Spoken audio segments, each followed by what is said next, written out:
Welcome to Sustainable Stock. Real conversations about cattle, land, and the culture that surrounds them. From grazing and management to the weight of stewardship that cattlemen carry, we explore what truly sustains the herd. Brought to you by Boss Sires Genetics, functional, fertile, adapted genetics.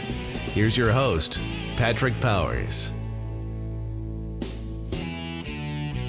All right, well, welcome back to another episode of Sustainable Stock. Today I'm joined by Hayes Boyd of Backbone Ranch. Hayes, are you with me? Yes, I am. How are you, Patrick? I'm doing good, Bubba. Well, good. Well, as we were discussing earlier and looking at your emailed photo dump, you went on your trip to Australia and Yes. kind of acted in a capacity as an ambassador of Murray Gray late last year. So you were kind enough to share a bunch of photos with me today. I'm sure those will come up later in the episode. But I think I just kind of wanted to check on the status of your operation and give you a chance to unload on what happened there. Yeah. So right here at the ranch, things are going good. We've got we're about 80% of the way through calving right now.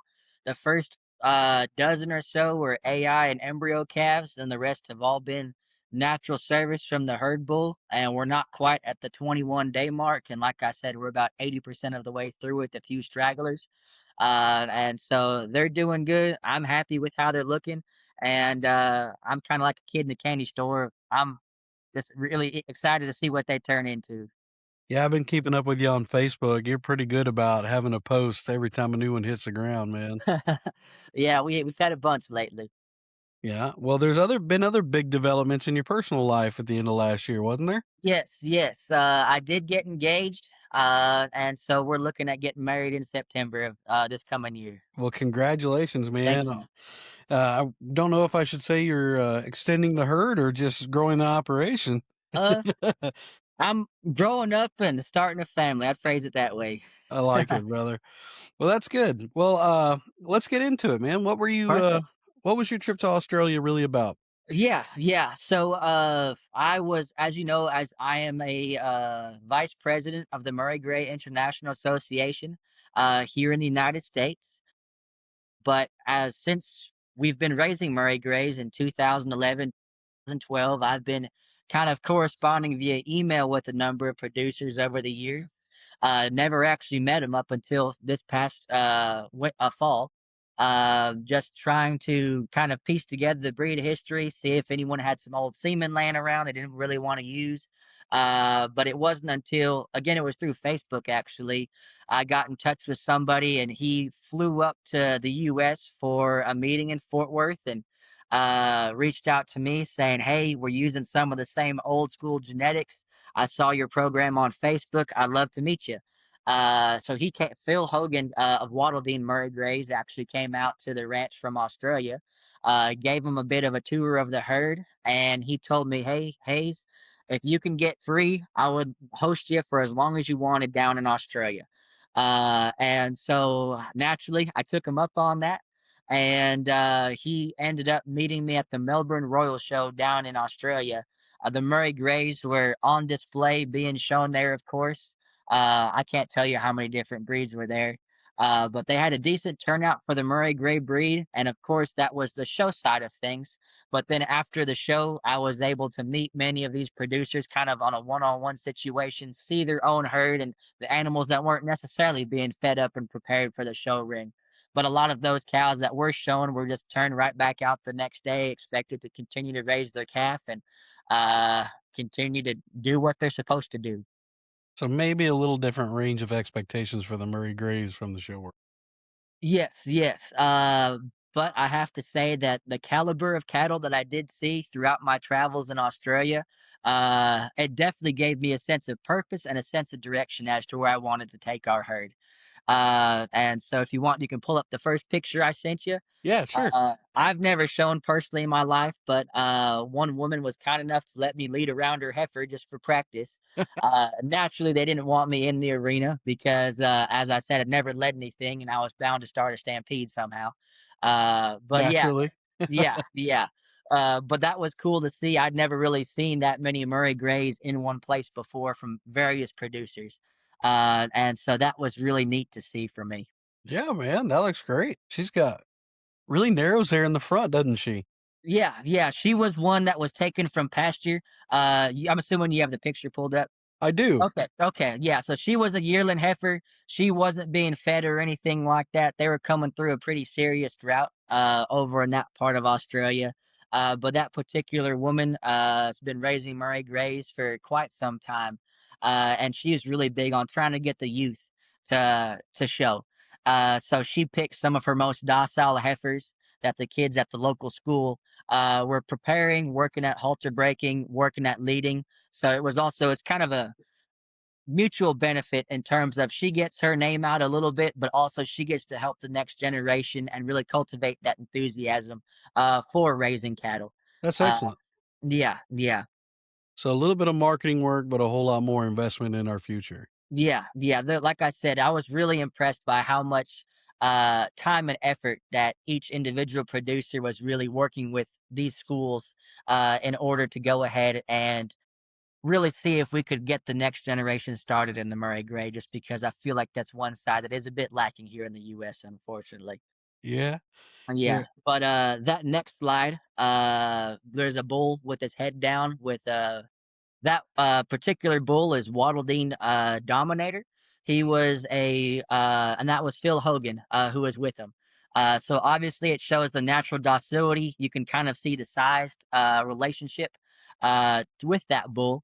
But I believe he was a 3-year-old there, when I did see him, but And he's that was got your host while you were down there, Phil yes. Hogan, you said? Yes, yes, he was my host. I stayed with him for about a week, and it was really pretty neat I was really amazed at their kindness and generosity. I've gained a couple pounds eating their food, and, each day we kind of had a different plan of, "Okay, we're gonna go to this particular producer, um, and they've been raising Murray Greys for X amount of years. They're big on this side of things, but I want you to see their kind of cattle." And so for it was really, I mean, we spent hours on the road together. Invested a lot of time in my stay, and so I'm really appreciative of that. That's excellent. And this is Yeah. his bull here in the Yes, picture? that was his bull there. And so we've used a grandsire of that bull in our particular program before. So that's a portion of y'all's shared genetics there. Yes, yes, it's a portion of it. And then, Excellent. if you go on to the next slide, you'll kind of see one aspect, of the trip that really did impress me. This particular cow calf pair, obviously, you can see her depth of body. She's not a massive cow, but she has a lot of weight to her. And based on that picture, you'd probably think, she's a 6, 7-year-old cow. She was actually born in 2011, so she was 14 and a half years old with that calf on her side. Well, that's excellent. And, we have to realize too that there is a portion of the audience that just tunes in and listens rather Okay, than views. I'm just a reminder. So perfect. just describing the picture here, you see the mothering capability of a now, what, 14-year-old female? 14-year-old. And typically by that time, most cows, at least in the US, kind of phase out of the herd by 7, 8 years old. Most producers feel like their body condition starts to drop off, and their teeth start to wear down, and they're just not as productive. But here Look at you the utter condition of I her know. and the female behind her.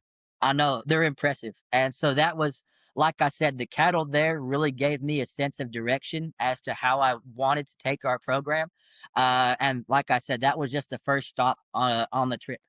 And so if you move on to the next slide, this is also calves from Waddledine. So again, the first stop, you can see both these bull calves. They're young. They're probably only 4, 6 weeks old there, but they've got mass. They've got kind of that male, masculine style outlook. And if you look across their back, you can see the start of that muscle development that's associated with the loin or the ribeye. And so that was one thing that really did that. Like I said, I feel like that's a bit lacking in the Murray Grey here, and that's something that I do want to be able to improve our females and our males in that regard. Just some of these cows were so wide you could eat dinner across their back, and that just tells me, hey, you've got a big old ribeye in there, and those are prime cuts, which do add value to your carcasses. Well, and look at mama in the background there too, watchdogging y'all. Yep, yep. But I was able to walk through the herd like it was nothing. That's excellent. And then if you go to the next slide, there's me with an older gentleman. That's actually the grandson of the breed founder. So that's Murray Sutherland. I got to meet him at the Melbourne Royal Show.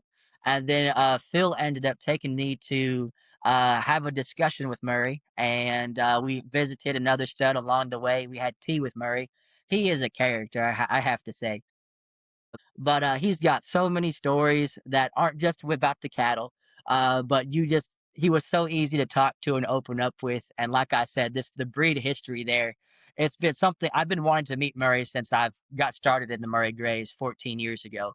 Uh, Well, I'm sorry to interrupt you, but as no, you go touched ahead. on the breed history, maybe Yes, we could give a brief history of what the how the Murray Greys came up and everything yes, for those absolutely, that this might be their first or second encounter hearing that. for sure.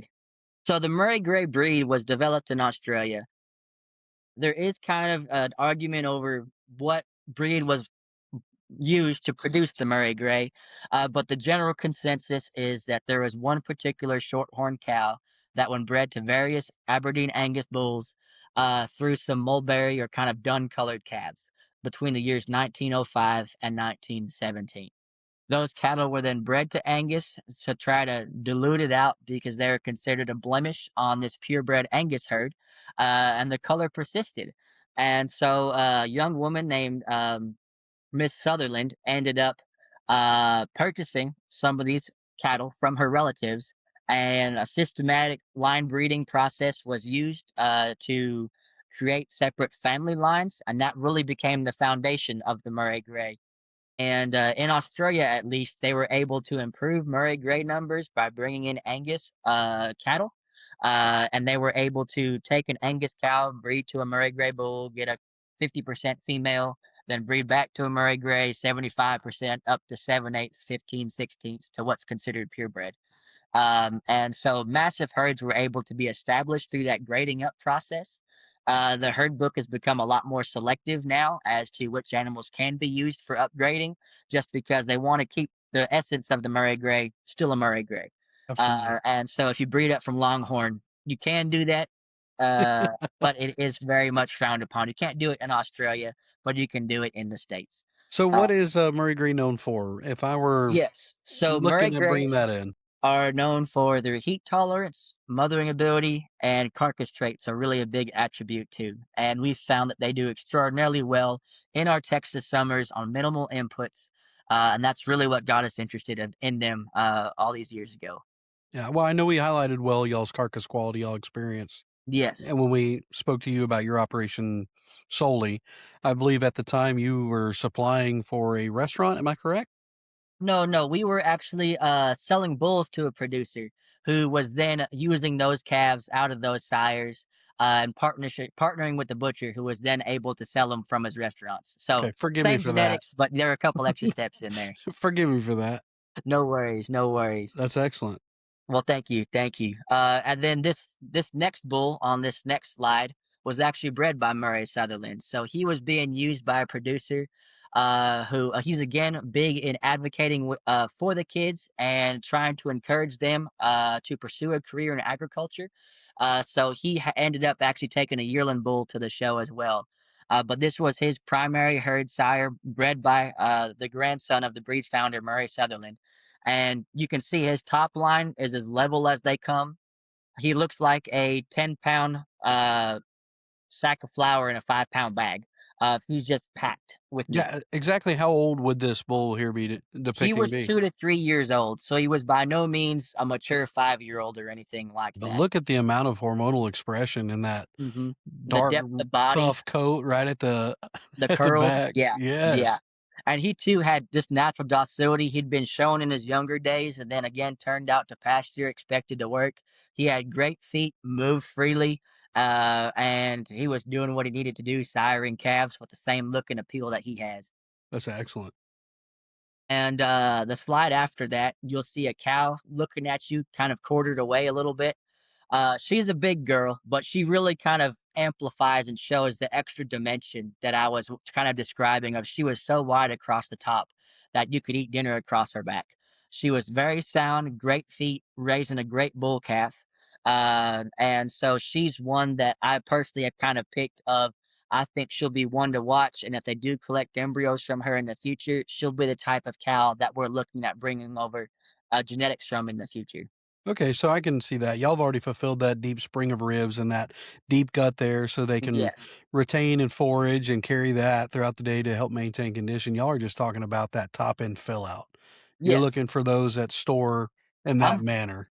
I'm looking for something that's easy keeping that says, "Hey, I've got a carcass." Because ultimately, we're all in the beef business, and so for me, one thing I've noticed with our cattle is not to knock them or anything, but I've been a little bit disappointed at times when I see a ribeye on the plate, and I was like, "Dang, I wanted a little bit more." It's enough to feed plenty, but like I said, I like to see a little bit of ribeye on my plate.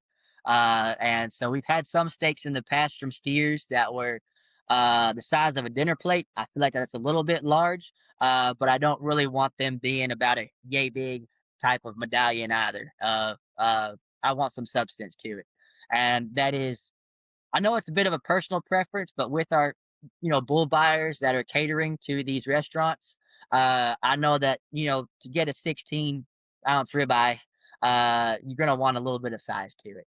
And not just the thickness, but that is something that we're definitely being mindful of in our selection process. It's by no means single selection criteria, because of course we're looking at feet, we're looking at udders, maternal ability. You can look pretty, but if you don't raise a good calf, then what good are you? So there's no trade offs going to be made. It's Yeah. we either gain these good or we abandon that goal entirely. Yes, yes. I like So that. that's kind of my perspective and kind of my philosophy going forward. And I don't want to lose what we've been able to develop and in the last 15 years and then building on the producers who we bought cattle from after their decades of work. But this kind of sums up my Victoria visit, so the southeastern part of Australia. So after that, we ended up going to, or I went to New South Wales. So I have to say that region, I flew into Sydney, got a rental car, first time driving on the left side of the road. Uh, and that is a bit more difficult than I would have expected. And they do have traffic cameras that will catch you speeding, and they do catch you on your phone too. So I actually just got done paying those fines recently. Uh, but yeah, that was something that if you do go to Australia, be mindful of that because it'll surprise you.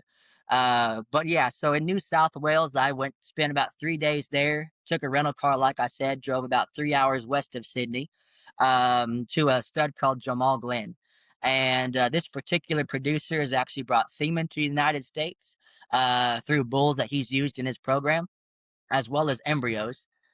We've used a couple of the bulls. We've been really happy with the progeny. But this one kind of shows a female from this particular stud. You can tell that they're not being pampered. They're kind of on dirt. They do have grass in those pastures, but you can see they're easy fleshing and they've got the feet, the sound feet. And so those are really important for me, just kind of looking at how an animal will do in tough conditions because anything can look good if it's being fed grain, got mountain of grass in front of it. But whenever the times become challenging, that's when you kind of find who your best animals are and those that'll bring you forward in your breeding program. Yeah, this would be image number 8 that you shared with me. Like yes, image number 8. You Yes. can even see those easy keeper lines coming down the belly too. Yes, yes. And so that was one stud that I'm super glad I met that producer. We have the same enthusiasm for old Murray Gray literature. So he had a stack about yay big of old magazines from probably 20 years built up that the Australian Association had. And I'd probably only seen two or three, at least here in the United States. So he brought out a big old cardboard box and said, "You can take as much time as you want to look through these." So you had a And full we were nerd just out. we both were, and, that was something that I'll always remember, but that was a really neat experience, and like I said, we've ended up using semen from 2 sires that they weren't born and raised in that program, but they've been utilized by that program, and, we're actually finishing out a steer out of one of those bulls right now, and we've got some promising youngsters out of embryos as well. That's excellent. Then, let's see, slide 9 was kind of a little bit of a detour. As I mentioned previously, I did see a couple of studs in the southeastern part of Australia, one of which was Ganado. And she got me, she's very active in the Murray Grey Beef Cattle Society down there. And she pulled up a map of all of Australia and said, "Okay, who are you visiting?" And we were connecting the dots, and she was like, "Oh, you should visit this particular place, Side Woolaringa. quest. Yes, and it was right on my way, and I told her that, I've got nothing to do that day. That was actually I found their website 8 years prior, and I was like, "Wow, those genetics are cool." What But was the they name of raised this operation? I spoke over you at that time. it's Woolaringa, and so it is multi-generational Murray Greys, and they also raise square meters, which are a smaller frame Murray Grey. It's literally a meter tall, meter long. That's kind of how they got their name. It's a Murray Grey body. You chop off a foot of leg, and that's kind of the idea behind a square meter. They've been selected for muscling since the early '90s. These producers didn't really like the frame race of the Murray Greys getting bigger, so they stuck with the smaller frame, bit more compact, heavier muscled variety. And so this was a Murray Grey stud that I went to that also raised square meters. And so that was really interesting to actually meet her and talk. The next slide shows a classic square meter bull calf. He's only 7 to 8 months old there. That was actually in Western Australia, who I visited later.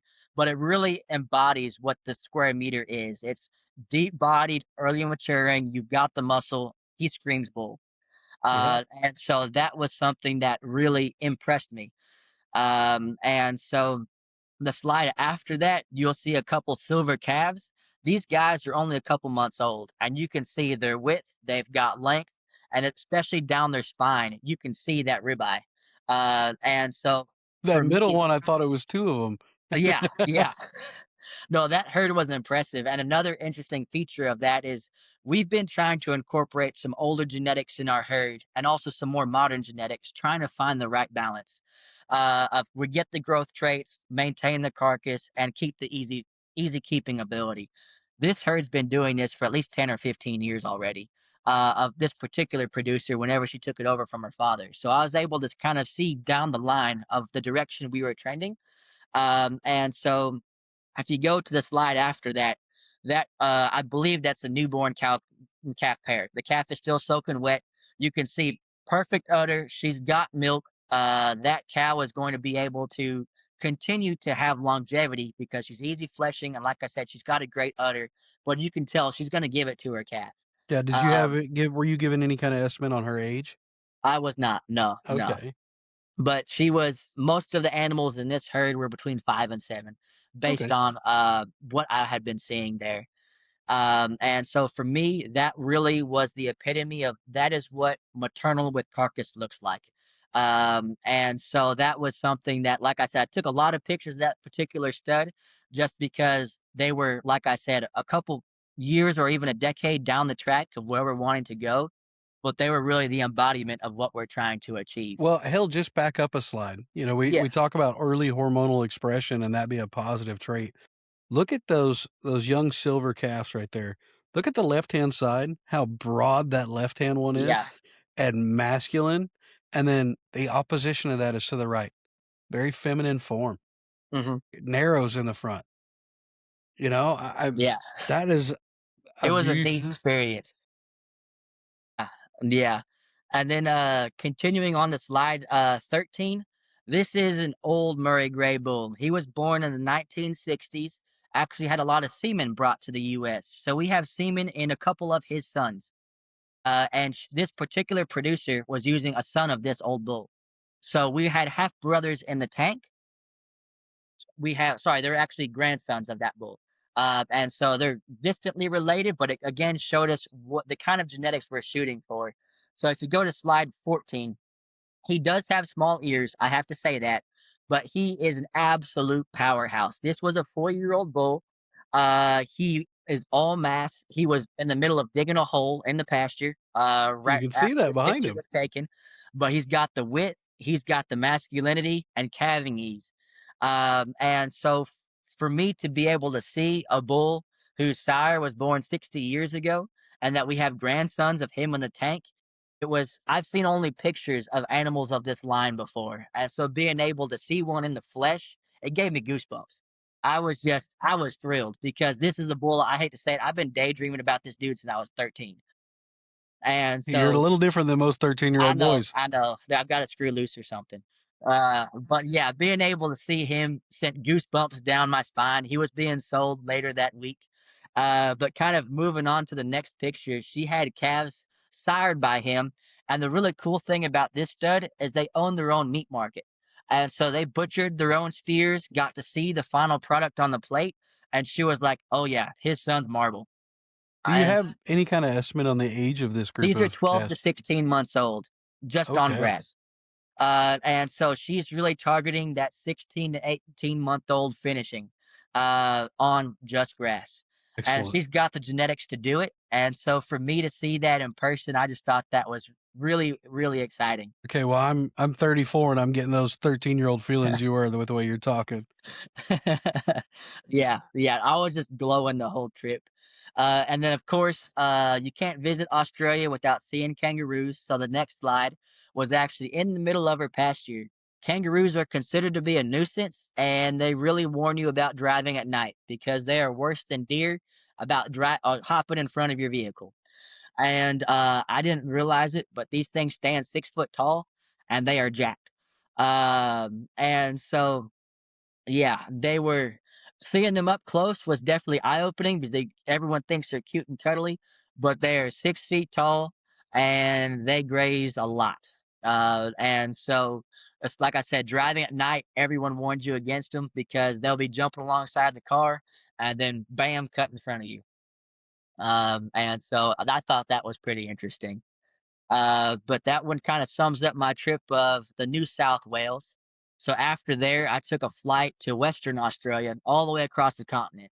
If it was a drive, I think it would have taken about 40 hours. Good lord. And then to fly, it was like 240 bucks, and you were done in maybe 4 hours. Yeah, So it was no question at all. That's obviously what we're doing. And I was really surprised by actually they're very strict. That whole western part of Australia is isolated from the rest of the region. So you can't even bring produce from one side to the other. So they had dogs at the airport that pulled over a lady because she was eating a little nectarine, and she had some of the wrappers or like the peels in a Ziploc bag in her bag. And so they were very strict on that. But Western Australia is very much self-sustaining. They actually produce the vast majority of all of their produce, and so they don't actually have to bring in things from other parts of the country or even from overseas. excellent. Um, but this bull in slide 17, this was a bull from the Monterey stud, and this stud is all grass. They are one of the oldest Murray Grey studs in the entire world. They have one of the largest herds in the entire world. And we've got semen in three of their particular sires, one of which was born in the 1980s, who sired the General Bull that we do have. And we're using a son of this Monterey Marshall again this coming season. And then two more modern bulls from Monterey as well. But this is one who I personally would like to see this bull in a bit of a less pampered terrain and a little bit rockier and rougher to see how he would hold up because on grass he's fat as a tick. He was breeding cows right there, and he's got length, he's got power, and he's got the maternal pedigree behind him too. And you just Um, showed the mindset of a true breeder. yes, so I'd I really like to personally see this tested. I was impressed by the bull. He was phenotypically one of the best I saw, I think, on the entire trip. But I do want to see what he can do in a slightly tougher environment because he's knocking it out of the park right there, and I like to see what he could do somewhere else. But as you can see, he's all meat. He's all there, and he'll sire some steers that'll pack on the pounds. And let's see, slide 18 was another really interesting stop. This particular stud is South End Murray Grays. Can you remind me what this picture is? Yeah, you've got, what looks to be, uh, 2 females and a calf, A calf on the left-hand side. yes, sir. One of Okay, them, the yes. larger females, is down grazing. Yes, yes. So that was the South End Murray Gray stud. They are just about a couple hours from Monterey. This gentleman is a third generation Murray Gray breeder, and he's really been very strict on his culling over the years. Like I say, he's got 300 cows, and he's breeding them silver because it gets really hot in that part of Australia. The dark cows don't do very well in the shade. He did acquire some dark cows from a dispersal sale, but like I said, he's really selecting for the dark pigment, as well as other aspects such as easy fleshing, udder. But with the pigment, we've often found that with the Murray Greys, if you breed silver, you'll get some pink noses. After a certain number of generations, you'll have to throw a dark bull over them. But he has implemented such a strict culling criteria that I could not tell these cows apart. They were all cookie cutter, all about a frame 5 to 6, impeccable feet, great udders, great disposition, and he had culled so hard that for his dark pigment criteria, of course they have to have dark noses and dark feet. But if a cow had one white teat instead of four gray ones, that was too much white, and she was on the sale block. And Wow. so he's been able to achieve incredible consistency. We've been using a bull from his program in our herd.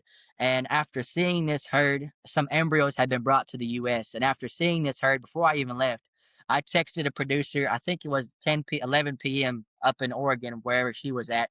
And I said, hey, I'll need these embryos because these cattle were incredibly uniform, and I hadn't seen that type of uniformity in any herd of any breed before.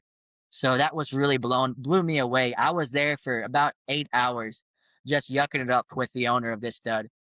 And but this was the only place where we went from pasture to pasture to pasture. This was the only place I felt a little bit bored. The conversation was great, but the cows all looked the same. And so that's a great problem to have as a producer. And like I said, that was something that really gave me direction and a sense of purpose. Yeah, that's where So your good ones can hide out. yes, yes. So slide 19 shows daughters of a bull named Southend Narcissist. And so these females were probably 4 to 5 years old, have calves on their side, but you can see great udders. They're consistent in how they look. They've got the fleshing ability. They have the ability to walk. They've got good feet, but they're actually their sire had semen brought to the U.S., so we're using him very extensively in our program over the coming years. And slide 20, I know she's standing in water, but that is actually the mother of the bull that had semen brought to the U.S. She's 11 and a half years old there.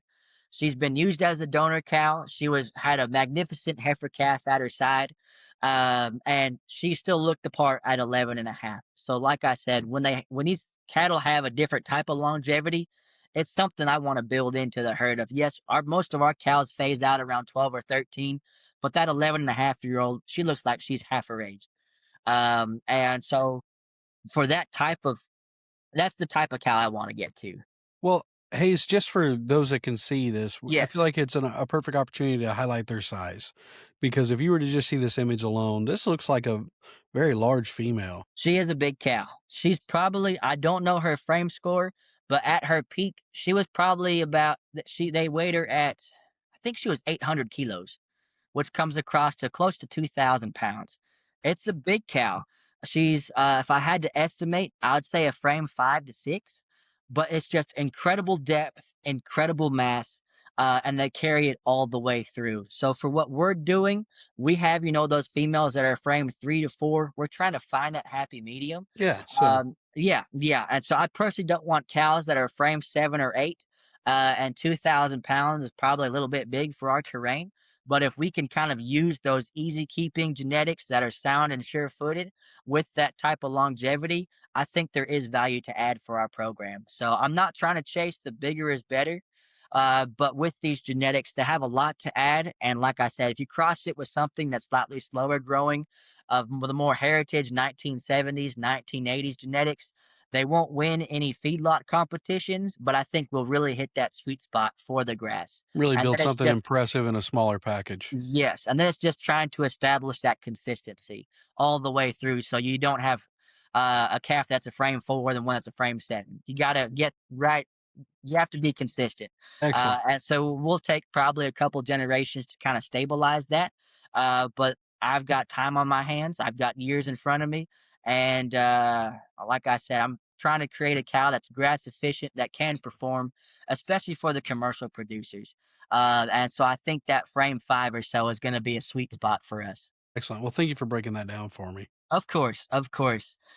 Slide 21 shows two different photos of a bull that was being used in this program. This was a bull, I'm going to butcher this. His stud was Ondyong, and this bull was named Senator. He, mature bull, But as you can see, he's got the mask through the rear. You can see across his top. His shoulders don't touch. He's got width all the way through. He had a great scrotal circumference. He bred a large number of cows the years prior. He was kind of in his own pen, in his own paddock. So, A, he was on display for visitors, but B, he wouldn't get in a fight with another bull. Uh, they spent $40,000 Australian on him. And so he was one that this bull was originally supposed to be in a sale, I believe. But this producer went by, saw him, and said, "Hey, I'll buy him outright because he has what I'm looking for. He has what will bring my program forward."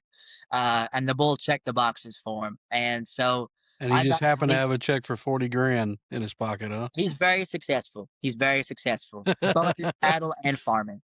But Excellent. yeah, and so slide 22, I believe, shows uh, what does that one show? It's a fairly large group of what looks to be younger cattle and one or Okay, two taller ones in there.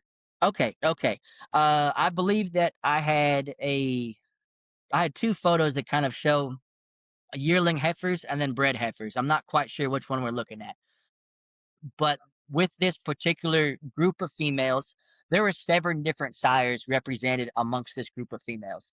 And you were still able to achieve remarkable consistency. They've got width, they've got femininity, and they've got the foundation to be really good cows. And so that was just I was impressed by if these cows lines were so consistent, even if you used and the sire selection was also very strategic. But with 7 different sires used, you were still able to achieve significant consistency, Yeah, that says and a that lot just about the goes state of the breed. very much so, very much so. And then, if you go to slide 24, these were sale bulls from this particular stud. Well, hold on. These I'm holding on a minute for Oh, sorry. 23 because Yes, 23. 22 was the younger group, and then Yes, these are I got darker ears. I know it's just the way the sun's hitting them in the no photo. worries. Yes, I had the sun behind it with all the animals looking forward at your face, Okay, right? is this the image you wanted to discuss, or you want me to roll on? I don't have it in front of me, so I'm going off of memory here. But like I said, Really? so with these groups of females, both the youngers and the olders, there were 7 different sire groups. So the younger ones were the weaned ones that were 9 to 10 months. And then the older ones, what they're all looking at you, Yes. were 17 to 18 months and they were bred. But there were Wow, 7 different sires represented amongst that group. that's excellent. That's Yes. quite a difference in growth in that time period.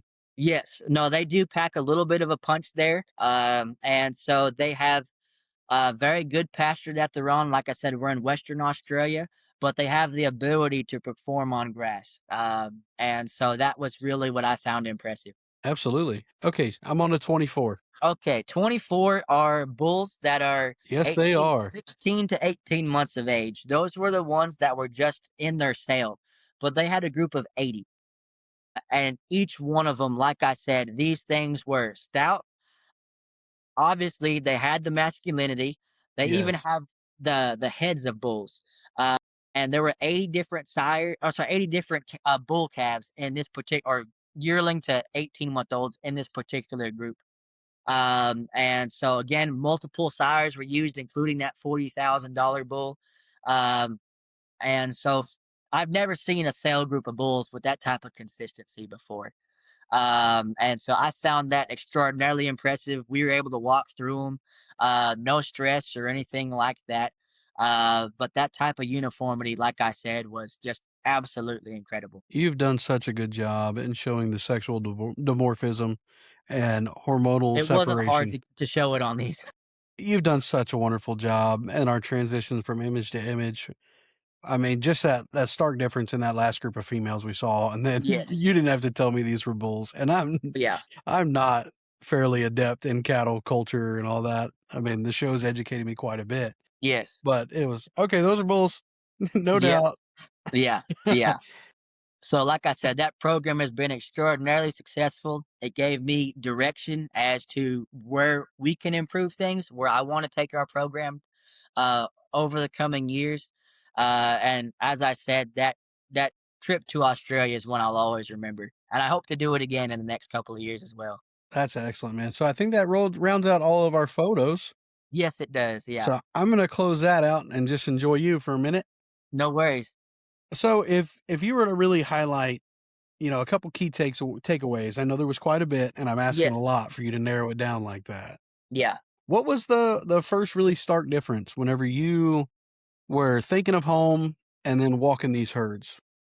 Yeah. So, again, like I said, for me, it was the first thing I noticed was the width through the hips across the back in the females. Of these animals seem to have an extra dimension that was lacking in a lot of the USA Murray Greys. And so the carcass was evident. You could see, okay, this animal has the potential to really do well on the rail. And that is something that I feel like the Murray Grey breed here in the US needs to improve upon. And it's just going to take very strict criteria and selection of the next generation that will allow us to continue to improve in that regard. But that was a huge takeaway for me. Um, and then, kind of like the last photos we saw, the consistency across the board. I've heard of herds being extraordinarily consistent, but I'd never seen it firsthand like that. And so being able to see 300 cows that all look the same, it was absolutely incredible. You had 14-year-old cows performing alongside 3-year-olds, and their calves looked comparable. And so seeing that type of consistency, that type of longevity really gave me something to strive for. And that was a huge takeaway from the trip. Excellent. Well, Uh, maybe a little bit harder to answer. Did you have any new fears unlocked for the future of Murray Grays while you were on this trip? Fears unlocked. Like they I might have be to trying to say, conform to this or that a little too right, much. right. So there's definitely variation within the Murray Grey. And so producers have able to find if, hey, this works better for my area. Hence, you've got the square meters, the smaller frame. They're really trying to push the 16 to 18-month old finishing with those heavy carcasses for a calf that age. And then I saw Murray Greys that were at the shoulder, 3-year-old cows that were as tall as I was, and I'm 6 foot in boots. And so there was a huge difference in the type of cattle that I saw. And so the breed itself is versatile, but I think that even in Australia, there are a couple different Murray Grey associations. In the US, there are a couple different Murray Grey associations. And so I think that this breed will need unity in order for it to achieve its true or realize its true potential. Otherwise, it's the individual producers that are holding the breed back and not actually the merit of the cattle. So And so that was something that it's across continents of there will be petty politics in Australia, there'll be it in the US. I'm sure it's in the UK as well. so Uh, maybe not a new fear unlocked, but a greater yeah. understanding of there's multiple outliers within this field, and you have Very to. much so. Yeah. Yeah, and all of them have good cattle, I have to say that too. It's not one is not better than the other. Yeah. It's just, the breed does not have the full potential, because of the producers that are divided, unfortunately. Yeah. Well, I'm very excited to look at all those pictures and share them with everybody who can see them Of or course. chooses to join us on YouTube and look at them all. I think it really does a good job. I'm happy you had a great time and made some good memories. Well, it was a wonderful experience that I'll never forget. Excellent. Well, my last question for you, I think, is going to be you touched on it earlier that these things that you brought to be a desire for you and what you want to try and bring home. What's the one thing you won't give up? If you see something start slipping, is it all or nothing? When If it you comes to the see cattle or Yeah, well, if you yeah. see anything start to slip, are we going to back this down and just recognize that Hayes Boyd has and Backbone Ranch has these kind of cattle and this is what we've got? Yes. So for me, if I start to notice that our feet are starting to change in a way that I don't like, of terms of we don't have to trim hooves, and I don't want to start. And so if I start to notice that certain lines have longer claws, or if certain lines of females that are out of these newer bulls are breeding later in the season, year after year, that is an indicator to me of, hey, we've pushed it too far, and we need to take a step back and really go back to what's been working really well for us for the last 15 years, and just know that certain traits and attributes may not be really conducive to the environment that we're in, even though they're cosmetically and they look good. Even if it looks like they've got the potential to pass it on to the plate, if we don't have the ability to realize it in this particular environment, then we need to stick with the type of cattle that we have that are a bit smaller in stature, that are easy fleshing, and can turn out a good calf for 12 years. Excellent. I'm glad that you can put a voice to that easily, man. Oh, it's something I've thought long and hard about, and I mean, our program is known for certain things right now. Yes, I do want to take it in a certain direction, but I don't want to lose the easy fleshing ability that we've got and the ability to turn grass into beef. If our steers can't finish out by 2 years of age on grass, then for me, they're not the genetics that we need. So for someone listening, what would you say Yes, is the checklist before we start shopping? You know, there's the old saying of wanting one hand and defecating another. See which yes, one fills up faster. yes. What's the checklist before we start searching out those wants? What did you have to achieve? What were your personal goals within your operation? Was there a mark? Okay, we did it once, we did it twice, we've done it 5 times. Now we can shop and go on to the next thing. There really wasn't a mark. We through the Beaver Creek herd in Lawton, Oklahoma, that we were able to get started with. They had been breeding Murray Greys since the mid '90s. We got started in 2011. Had a very similar eye for cattle, but like I said, I mean, we never had to cull for bad feet to begin with. We've had to improve udders a bit. The longevity was already there. The fleshing ability was great.